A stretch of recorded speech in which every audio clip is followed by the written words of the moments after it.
Hi community of awesome, I'm Ava J, this is Bookish Pixie, and today we're discussing 5 writer problems. So being a writer is awesome and I love it or I wouldn't be one, but it does come with its fair share of problems that I think other writers can relate to. 1.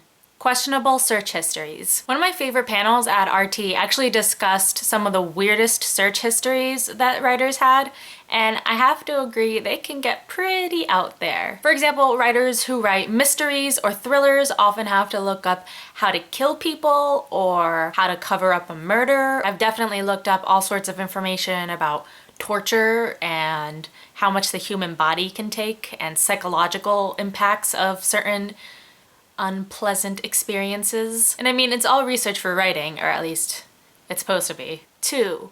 When you tell people you're a writer, they assume you have loads and loads of time. I don't know what it is exactly about people assuming writers must have tons of free time. I guess they figure if you have enough time to write a book, you must just be loaded on the free time. But as any writer can tell you, that's not really true. I'll never forget when I first started going to college, I'd admitted to someone that I was a writer, and when she learned I'd written several novels already, she went, "Wow, you must have tons of free time." And I still kick myself for my response because I was awkward and nervous and didn't really want to get into it, so I just went, and I shouldn't have. Because it wasn't true. I didn't have tons of free time. I just made use of the time I had. Some writers get up at 5 in the morning to write. Some writers stay up till 2 in the morning to write. Writers write on their lunch breaks. They write while taking care of their kids. They write while going to school, sometimes in the middle of class. We just know that if we want to get it done, we have to do it with the time we have.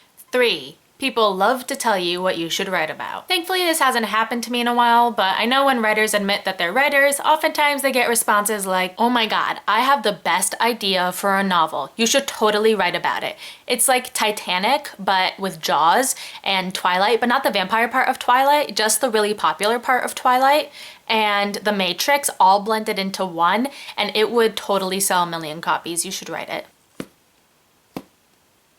Yeah, here's the thing. We writers don't really want to write your ideas. We want to write our ideas. If you have a cool book idea and you think it'd be awesome, go write it yourself. 4. Crippling fear when we talk about what we're writing. I'm hoping this is something that kind of goes away with time, but for me at least, when someone asks me what I'm writing about, I freeze up.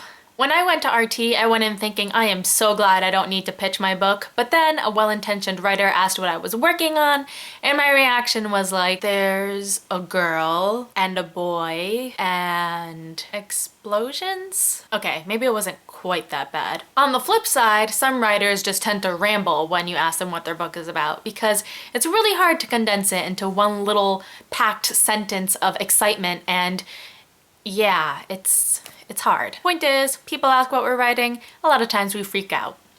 Or at least I do. And 5, we are on an emotional roller coaster for life. The writer's journey is full of ups and downs. We're super excited to start writing, and then we hate writing. We think this might be the best thing we've ever written. We're sure this is the worst thing we've ever written. We send out query letters and we are so excited, and then the waiting sets in. Or the rejections start piling up, and it sucks. And then we get an agent, best day ever, but we realize the querying process isn't really over because now we're going on submission. And then we sell a book, yay, and it's the best thing, and we're super excited. But our book doesn't come out for 2 years, and how do you explain that to your grandma? Sometimes we feel a full spectrum of ups and downs in just one day. Being a writer is tough, but if it was for everyone, then it wouldn't be special. So that's it for today. If you guys liked what you saw, don't forget to subscribe and comment, and I will see you guys next week.